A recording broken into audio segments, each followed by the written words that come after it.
Hello everyone. आज के इस वीडियो से हम सी लैंग्वेज की सीरीज स्टार्ट करेंगे। ठीक है, ये वीडियो जो है हमारी इंट्रोडक्शन वीडियो होगी सी लैंग्वेज की। ठीक है, इस वीडियो में हम डिस्कस करेंगे कि सी लैंग्वेज क्या है और आप लोग को ऐसा बिगनर इसे पढ़ना चाहिए या नहीं पढ़ना चाहिए। ठीक है, आज की इस वीडियो में हम थोड़ा सा इसके बारे में बेसिक जो नॉलेज वो डिस्कस करेंगे। ठीक है, तो चलिए शुरू करते हैं वीडियो को। तो सबसे पहले मैं आप लोग को अपना थोड़ा सा इंट्रोडक्शन दे देता हूँ। तो मेरा नाम है अंकित जैन और मैं एक सॉफ्टवेयर डेवलपर हूँ। पिछले 4 साल से मैं टीचिंग कर रहा हूँ। बहुत सारे लोगों को मैंने प्रोग्रामिंग सिखाई हुई है। ठीक है, मैंने बहुत सारे लैंग्वेजेस में काम किया है, जैसे कि सी++, पाइथन, जावा, जावास्क्रिप्ट, नोड.जेएस, आर। ठीक है, मैंने वेब डेवलपमेंट में बहुत ज़्यादा फोकस किया है और पिछले कई सालों से मैं वेब डेवलपमेंट में बहुत ज़्यादा टाइम स्पेंड किया है, बहुत सारी वेबसाइट्स बिल्ड की हैं। मैंने जेंगो में काम किया हुआ है, मैंने नोड.जेएस में काम किया है, जो कि वेब डेवलपमेंट की एक बहुत ज़्यादा पॉपुलर लैंग्वेज है। ठीक है, इसका एक फ्रेमवर्क है एक्सप्रेस, मैंने इसमें काम किया हुआ है। ठीक है, तो मैं ये सारी लैंग्वेजेस जो हैं आप लोग को इस चैनल पे सिखाऊंगा। ठीक है, तो आप लोग एक बार इस चैनल को सब्सक्राइब कर लीजिए। तो इससे क्या होगा कि आप लोग को जब भी आगे जाके कोई भी लैंग्वेज सीखनी है, चाहे आप लोग सी सीख रहे हैं, अभी आगे जाके सी++ सीखेंगे, पाइथन सीखेंगे, जावा सीखेंगे, तो इस चैनल पर आप लोग को ये सारी लैंग्वेजेस के जो लेक्चर्स अपलोड मिल जाएंगे। ठीक है, तो आप लोग इस चैनल को सब्सक्राइब कर दीजिए और बेल आइकन को भी प्रेस कर दीजिए। ठीक है, चलिए तो अब हम डिस्कस करते हैं कि सी लैंग्वेज है क्या। देखिए, पर उसके पहले हम लोग को पहले थोड़ा सा प्रोग्रामिंग के बारे में जानना जरूरी है। बेसिकली प्रोग्रामिंग क्या है? तो प्रोग्रामिंग क्या है? Sequence of instructions. ठीक है, sequence of instructions provided to a computer. ठीक है, टू परफॉर्म स्पेसिफिक टास्क। ठीक है, तो प्रोग्रामिंग क्या है? ये सीक्वेंस ऑफ इंस्ट्रक्शंस है जो कि हम हमारे कंप्यूटर को प्रोवाइड कराते हैं, जिससे हम उससे कोई भी एक टास्क को फुलफिल करवा सकते हैं। ठीक है, वो टास्क कुछ भी हो सकता है, जैसे कि आप लोगों को कोई भी दो नंबर्स का एडिशन करवाना है, सब्सट्रैक्शन करवाना है, मल्टीप्लिकेशन करवाना है, कोई भी अरिथमेटिक ऑपरेशन परफॉर्म करवाना है। ठीक है, तो ऑपरेशन परफॉर्म करवाना है, तो आप लोग कोई भी अरिथमेटिक ऑपरेशन परफॉर्म करवाना है। इसका एग्जांपल हम देख सकते हैं, कैलकुलेटर है। ठीक है, कैलकुलेटर जो बहुत अच्छा एग्जांपल है। ठीक है, तो कैलकुलेटर एग्जांपल ले सकते हैं कि जिससे हम क्या करते हैं, प्रोग्रामिंग की मदद से हमने एक कैलकुलेटर को बनाया है जिससे हम सारे अपने अरिथमेटिक ऑपरेशंस परफॉर्म कर सकते हैं। ठीक है, अब हम यूज़ क्यों करते हैं प्रोग्रामिंग को? प्रोग्रामिंग यूज़ क्यों होती है? तो देखिए यहाँ पे यूज़ क्या है इसका। प्रोग्रामिंग बेसिकली देखो क्या होता है कि जब आप लोग को कोई भी दो नंबर का एडिशन करना है। ठीक है, तो मैंने यहाँ पर बोला आप लोग को कोई भी दो नंबर को ऐड कराना है, मैंने बोला कि 40+20 को ऐड करो। तो आपने बोला सर 40+20 होगा 60। ठीक है, आसान है। ठीक है, मैंने बोला 40×20 करो, तो आप लोगों ने बोला सर 40×20 होगा 800। ये तो आसान है, लेकिन वहीं पे बहुत सारे मल्टीपल कॉम्प्लेक्स टास्क आ जाते हैं। जैसे कि मैंने बोला 2880 मल्टीप्लाइड बाई 29999, इसको मल्टीप्लाई करो, तो आप लोग उसको मल्टीप्लाई करने में थोड़ा टाइम लगेगा। ठीक है, अगर मैं इसी को और कॉम्प्लेक्स बना दूं, मैंने यहाँ पर कर दिया 29988, मैं कुछ भी यहाँ पे वैल्यू लिख रहा हूँ। ठीक है, मल्टीप्लाइड बाय 3949948, कुछ भी एक टास्क। ठीक है, तो इतना बड़ा टास्क मल्टीप्लाई करने के लिए ह्यूमन को बहुत ज़्यादा टाइम लग जाता है, और वही मशीन जो है, अगर आप कैलकुलेटर से इस टास्क को करने को बोलेंगे तो वो आप लोग को कुछ मल्टीपल सेकंड्स में आंसर दे देगा, लेकिन वही ह्यूमंस को इसको करने में बहुत ज़्यादा टाइम लग जाएगा। ठीक है, तो इसीलिए हम प्रोग्रामिंग को यूज़ करते हैं। ठीक है, और प्रोग्रामिंग बेसिकली और क्यों यूज़ होती है, जैसे कि अगर आप लोग को कोई भी दो ह्यूमंस हैं। ठीक है, एक ह्यूमन है ये, ठीक है, और एक ह्यूमन है ये। बेसिकली एक लड़का एक फीमेल है। ठीक है, और एक मेल है। ठीक है, तो आप लोग इस तरीके से समझिए कि इस मेल को फीमेल से बात करनी है, तो ये कौन सी लैंग्वेज का यूज़ करेगा? अगर मान लो दोनों फॉरेनर है तो या तो इंग्लिश का यूज़ करेंगे, या तो अगर इंडियन है तो हिंदी का यूज़ करेंगे, तमिल, तेलुगु, ठीक है, मराठी, कोई भी लैंग्वेज का यूज़ कर सकते हैं जहाँ भी ये बिलोंग करते हैं। ठीक है, तो यहाँ पर अगर कोई भी दो ह्यूमन को कम्युनिकेट करना है तो वो क्या करते हैं, अपनी कोई भी स्पेसिफिक रीजनल लैंग्वेज का यूज़ करते हैं। ठीक है, लेकिन वहीं अगर आपको एक कंप्यूटर है आपके सामने, ठीक है, और यहाँ पर एक ह्यूमन है, अब इस ह्यूमन को इस कंप्यूटर से कम्युनिकेट करना है, तो इसके लिए हम यूज़ करते हैं प्रोग्रामिंग लैंग्वेजेस। इसके हम यूज़ करते हैं प्रोग्रामिंग लैंग्वेजेस। और सी जो लैंग्वेज है, सी लैंग्वेज एक बहुत ही ज़्यादा पॉपुलर लैंग्वेज है, जो कि ह्यूमन और कंप्यूटर के इंटरेक्शन के लिए काम आती है, इन दोनों की कम्युनिकेशन के लिए काम आती है। ठीक है, बहुत ही ज़्यादा पॉपुलर लैंग्वेज है। ठीक है, समझ में आया आप लोग को प्रोग्रामिंग क्यों यूज़ करते हैं? कोई भी दो ह्यूमन को कम्युनिकेट करना है तो वो अपनी रीजनल लैंग्वेज का यूज़ करेंगे, लेकिन अगर ह्यूमन को और कंप्यूटर में कम्युनिकेट करना है बेसिकली कंप्यूटर कम्युनिकेट करेगा नहीं आपसे, आप ही कंप्यूटर से कम्युनिकेट करेंगे, ठीक है। तो अगर आपको कंप्यूटर से कम्युनिकेट करना है तो आप सी लैंग्वेज का या कोई भी अदर लैंग्वेज का यूज़ कर सकते हो। तो हम सी लैंग्वेज का भी यूज़ करेंगे, हम सेट ऑफ प्रोग्राम्स बनाएंगे बहुत सारे, ठीक है, सी लैंग्वेज में, ठीक है। चलिए अब डिस्कस करते हैं कि सी लैंग्वेज का इंट्रोडक्शन क्या है। देखिए सी लैंग्वेज क्या हुआ था कि ये बात है कुछ 1960s की, ठीक है।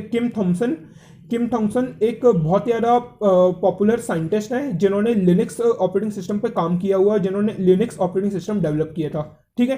तो ये है ना, इन्होंने सबसे पहले एक लैंग्वेज बनाई बी लैंग्वेज, ठीक है। इन्होंने सबसे पहले एक लैंग्वेज बनाई बी लैंग्वेज बढ़िया लैंग्वेज थी, कोई प्रॉब्लम नहीं थी, पर इसमें कई सारे फीचर्स मिसिंग थे, ठीक है। तो ये उस टाइम पे एक और दूसरे साइंटिस्ट है डेनिस रिची, ठीक है। तो इन दोनों ने मिलकर के बी लैंग्वेज पे काम किया, पर इन लोगों ने ये देखा कि बी लैंग्वेज में बहुत सारे फीचर्स मिसिंग है, ठीक है। तो डेनिस रिची ने और इन दोनों ने डिसाइड किया, बेसिकली डेनिस रिची ने डिसाइड किया कि हम एक नई लैंग्वेज बनाते हैं जो कि जिसमें हम इन सारे फीचर्स को ऐड कर देंगे। तो किम थॉम्सन उस टाइम पे लिनक्स में काम कर रहे थे, तो उन्होंने क्या किया, उन्होंने लिनक्स में ही काम करना कंटिन्यू किया। डेनिस रिची ने उस टाइम पे एक नई लैंग्वेज को डेवलप किया, सी लैंग्वेज, ठीक है। बेसिकली बी लैंग्वेज जो थी ना, बी लैंग्वेज में छोटे मोटे काम तो हो सकते थे कंप्यूटर के, लेकिन अगर आपको कोई बड़ा सॉफ्टवेयर डेवलप करना है तो वो सारी चीजें बी लैंग्वेज से नहीं हो सकती थी। और उस टाइम पे एक और लैंग्वेज थी BCPL, ठीक है। तो कुछ फीचर्स बी लैंग्वेज में थे, कुछ फीचर्स BCPL लैंग्वेज में थे।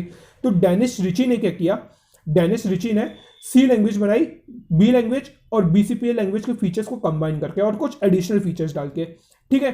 तो सी लैंग्वेज जब बनाई और सी लैंग्वेज जब मार्केट में आई अराउंड 1970 में इन्होंने सी लैंग्वेज को डेवलप किया था, ठीक है। तो जब सी लैंग्वेज इन्होंने बनाई, मार्केट में आई, तो सी लैंग्वेज में बहुत सारे एडिशनल फीचर्स थे, तो मार्केट में बहुत ज़्यादा पॉपुलर हो गई सी लैंग्वेज और अब तक पॉपुलर है। मतलब तब से जो इसकी पॉपुलैरिटी आप लोग देख रहे हैं, अभी 2020 चल रहा है, 1970 से लेकर के 2020 तक, अब तक ये बहुत ज़्यादा पॉपुलर लैंग्वेज है, ठीक है।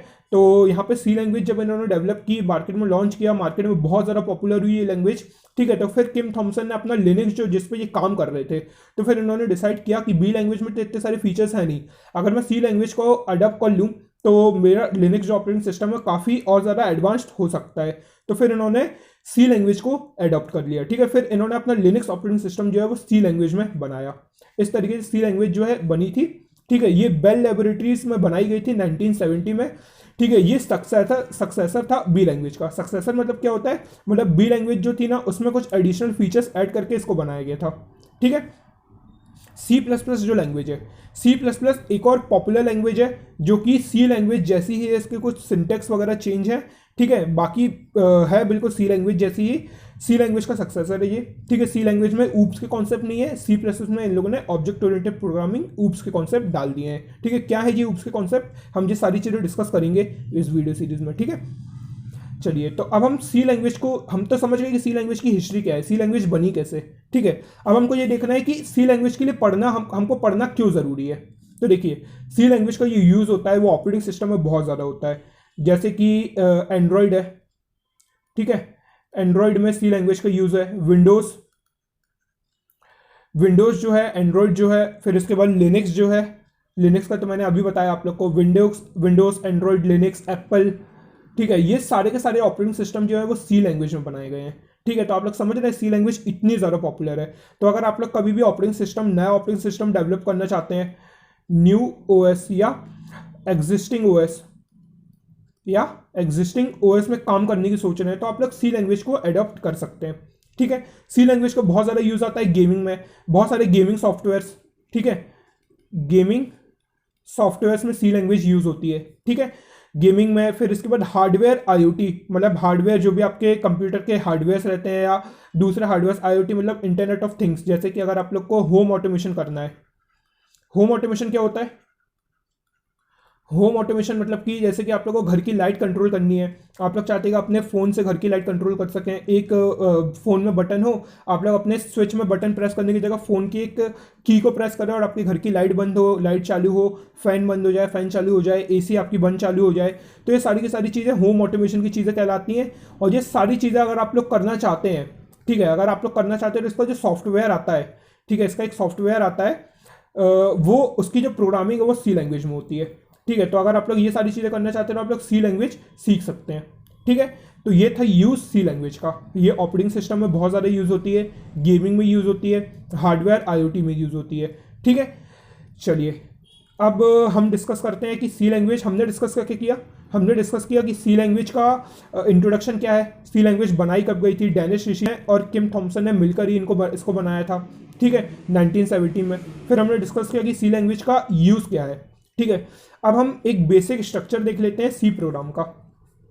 अगर आप लोग को ये समझ में नहीं आ रहा है बेसिक स्ट्रक्चर क्या होता है, ठीक है, तो आप लोग घबराइएगा मत, धीरे धीरे जो हम आगे पढ़ेंगे तो उसमें आप लोग को क्लियर होता जाएगा बेसिक स्ट्रक्चर क्या होता है। ठीक है, तो यहाँ पर देखिए मैं कुछ स्टेटमेंट्स लिख रहा हूँ। ठीक है, डरिएगा मत इससे। सबसे पहला है hash include stdio, sorry std यहाँ पर लास्ट में h नहीं आएगा, stdio डॉट h आएगा। ठीक है, सेकंड है hash include conio dot h। तो ये क्या है, ये हमारी लाइब्रेरी है, ये हमारी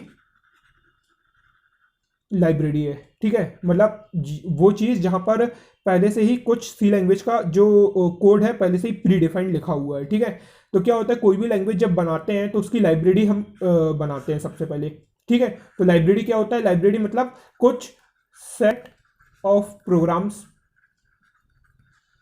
ठीक है, फंक्शंस, फंक्शंस क्या होते हैं हम डिस्कस करेंगे। ठीक है, कुछ सेट ऑफ प्रोग्राम्स या फंक्शंस जो पहले से ही प्री डिफाइंड है, आप लोग को उनको बार बार यूज़ नहीं करना है। जैसे कि आप लोग एक सिंपल सा सी प्रोग्राम लिखेंगे तो उसमें आप लोग एक प्रिंट एफ फंक्शन का यूज़ करेंगे। किस फंक्शन का, प्रिंट एफ। ठीक है, एक प्रिंट एफ फंक्शन का यूज़ करेंगे। बेसिकली ये इसका सिंटेक्स रहता है और आखिरी में सेमीकोलन। ठीक है, तो ये प्रिंट एफ का एक सिंटेक्स रहता है। यहाँ पर प्रिंट एफ लिखते हैं, सर्कल ब्रैकेट्स लगाते हैं, डबल इन्वर्टेड कॉमा से इसके बीच में आप कुछ भी लिख सकते हैं, ए बी सी, और वो आपको स्क्रीन में ऐसा आउटपुट प्रिंट होता हुआ दिख जाएगा। यहाँ पर ए बी सी ऐसा यहाँ पर ये आउटपुट है। ठीक है, तो ये जो प्रिंट एफ फंक्शन है इसका काम क्या है, आउटपुट स्क्रीन पे कुछ भी प्रिंट कराना। ठीक है, तो ये फंक्शन ये कैसे प्रिंट करा रही है, सारी पहले से ही लाइब्रेरीज में डिफाइंड है, तो आप लोग को इससे डील नहीं करना है। आप लोग को बस ये देखना कि प्रिंट एफ काम कैसे करता है। प्रिंट एफ का क्या काम है, कोई भी चीज़ को प्रिंट कराना। ठीक है, तो बस इतना समझ लीजिए कि लाइब्रेरी क्या है, कुछ प्री डिफाइंड फंक्शंस है, सेट ऑफ फंक्शंस है या सेट ऑफ प्रोग्राम्स है जो कि पहले से ही लाइब्रेरी फंक्शंस में डिफाइन किए गए हैं, और आप लोगों को सिर्फ क्या करना है, उन फंक्शंस को सिर्फ यूज़ करना है। और ये stdio और कोनियो ये बहुत ज़्यादा पॉपुलर सी लैंग्वेज की लाइब्रेरी है। ठीक है, इसके बाद आता है यहाँ पर void main।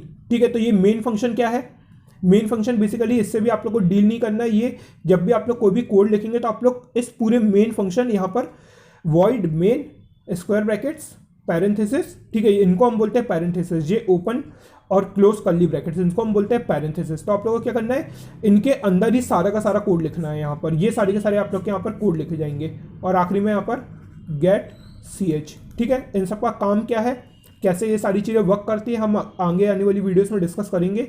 ठीक है, अगली वीडियो में मैं आप लोग को ये बताऊंगा कि कौन सा सॉफ्टवेयर हम यूज़ करने वाले हैं सी लैंग्वेज के लिए, मतलब कौन सा टेक्स्ट एडिटर जिसमें हम प्रोग्राम लिखेंगे। ठीक है, तो आप लोग इस चीज़ से डरिए मत। ये void क्या है, मेन क्या है, ये भी लाइब्रेरी फंक्शन से पहले से ही प्री डिफाइंड है। गेट ch क्या है, ये सारी चीज़ें प्री डिफाइंड है। ठीक है, तो हम अगली वीडियो में हम प्रोग्राम बनाना जब सीखेंगे तो मैं आप लोग को बताऊंगा कि ये सारी चीज़ें होती क्या है। ठीक है, तो आप लोग बिल्कुल इन सारी चीज़ों से डरिए मत, बस आप लोग वीडियो में बने रहिए और चैनल को सब्सक्राइब करके रखिए और वीडियो को लाइक करिए, जिससे आप लोग को अगली आने वाली वीडियोस मिलती रहेंगी। और अगर आप लोग वीडियो को लाइक करेंगे तो मेरे को भी मोटिवेशन मिलेगा और मैं ऐसे और वीडियोस ला पाऊंगा। ठीक है, तो आज की वीडियो को यहीं पे ख़त्म करते हैं और मिलता हूँ आप लोग से अगली वीडियो में। Till then, thank you.